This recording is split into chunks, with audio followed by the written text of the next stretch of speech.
Els guanyadors del World Press Photo 2025, una de les mostres internacionals de fotoperiodisme més prestigioses del món. Entre els premiats, un barceloní, Samuel Nácar, que ha rebut el premi en la categoria de reportatge gràfic a la regió d'Àsia Occidental, Central i Sud.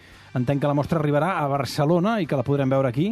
Serà a finals d'any al Centre de Cultura Contemporània de Barcelona, el CCCB, a partir del 7 de novembre i fins al 14 de desembre. Les entrades, però, es podran comprar una miqueta abans, a partir de l'octubre. Entre els guanyadors ja no ens hem hagut d'esperar a saber qui és.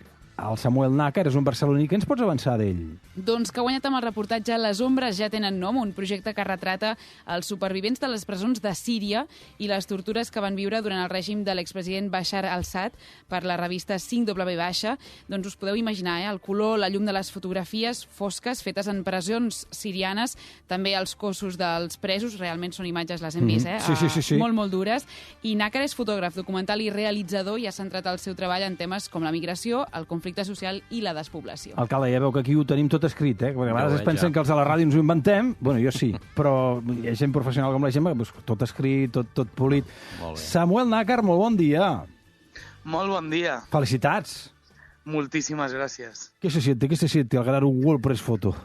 Pues aquí estem molt nerviosos, la veritat, perquè acaba de sortir i estem supercontents de la informació, perquè és un reportatge que vam treballar molt amb l'Aus Morales i que després vam intentar moure a mitjans internacionals i no el vam poder treure.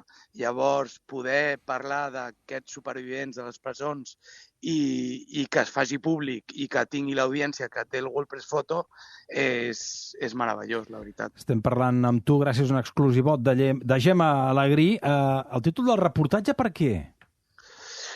Perquè durant molts anys, durant tots els anys de la dictadura de Bashar al-Assad, els presos havien com desaparegut, eren sombres, solament es podia saber a través de sobornos que els hi feien els carceleros i llavors, ara que surten, tenen nom i podem parlar del que ha passat de veritat, perquè fins ara totes les investigacions de Tsarnaev eren informacions que no es podien confirmar o que no es podia parlar amb els presos, no?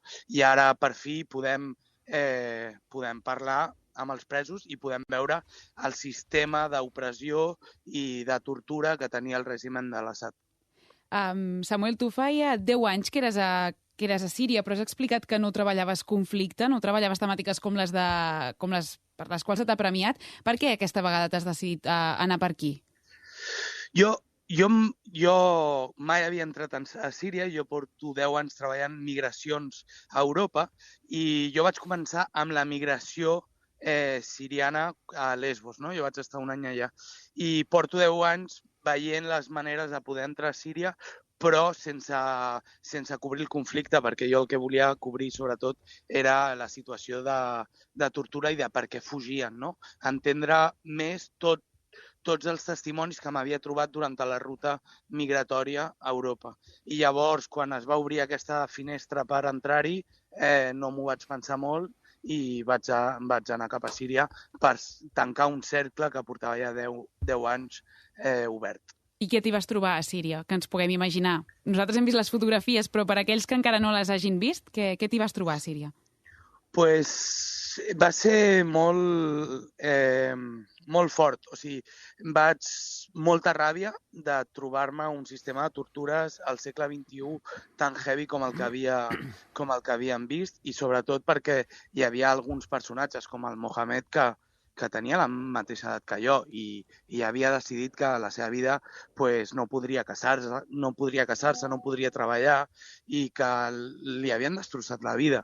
I com aquest, moltes més, no? Llavors, mentre tothom estava festejant que l'Assad havia caigut, per altra banda, et trobaves que a tots els llocs públics hi havia imatges de familiars buscant els seus desapareguts, no? Perquè hi ha una cosa molt important i és que tots aquests desapareguts i tots aquests morts estan enterrats en fosses comuns i moltes famílies encara no han pogut fer el dol perquè no saben si el seu desaparegut està viu o no, no?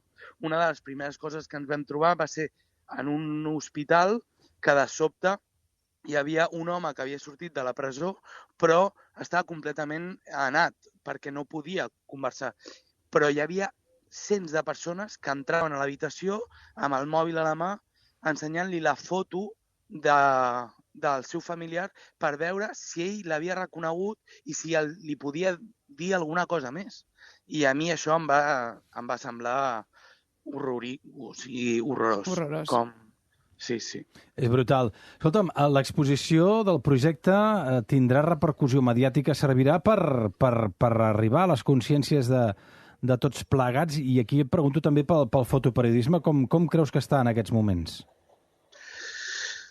Jo crec que el periodisme i el fotoperiodisme és més necessari que mai, i més ara, o sigui, sembla que les xarxes socials ens informen, però estem veient com la desinformació està generant discursos superextremistes i d'odi, i jo crec que ara més que mai són molt necessaris. La realitat és que la indústria, tant la periodística com la fotoperiodística, és una indústria que porta ja molts anys patint